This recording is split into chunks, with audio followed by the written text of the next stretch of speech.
গোবিন্দ বলিউডে একসময়ের hero number 1। পরিবারে তিনি নিজের ইমেজ ধরে রেখেছিলেন, কিন্তু হঠাৎ বাতাসে গুঞ্জন পরকীয়ায় লিপ্ত গোবিন্দ।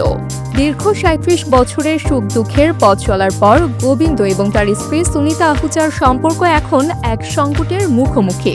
একসময় একে অপরের পাশে দাঁড়িয়ে থাকা এই দম্পতির মধ্যে এখন এক অদৃশ্য দূরত্বের সৃষ্টি হয়েছে, যা তাদের সংসারের ভাঙনের আশঙ্কা জাগাচ্ছে।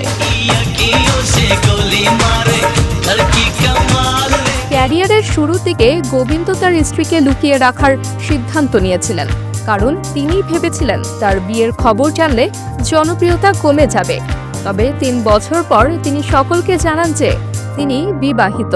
সেই থেকে তাদের সম্পর্ক ছিল যেন একটি অবিচ্ছেদ্য বন্ধন, কিন্তু সময়ের সাথে সাথে সেই বন্ধন এখন দূরত্বের দিকে এগোচ্ছে।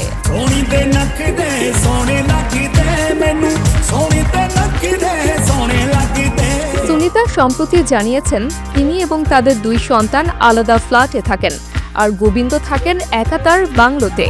সুনিতার বক্তব্যের পর থেকেই তাদের বিবাহ বিচ্ছেদের গুঞ্জন শুরু হয়েছে।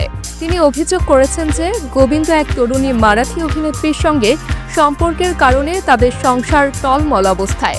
সুনিতার কথায়, আগে আমাদের দাম্পত্য জীবন সুরক্ষিত মনে হতো, কিন্তু এখন আর তা বিশ্বাস করি না। এখন প্রশ্ন উঠছে, এই সম্পর্কের ভাঙন কি সত্যি হতে চলেছে? গোবিন্দা এখনও এ বিষয়ে চুপ। গোছানো জীবনের এই ভাঙন কি আদৌ মিটবে? সেটাই এখন দেখার। AB news text report.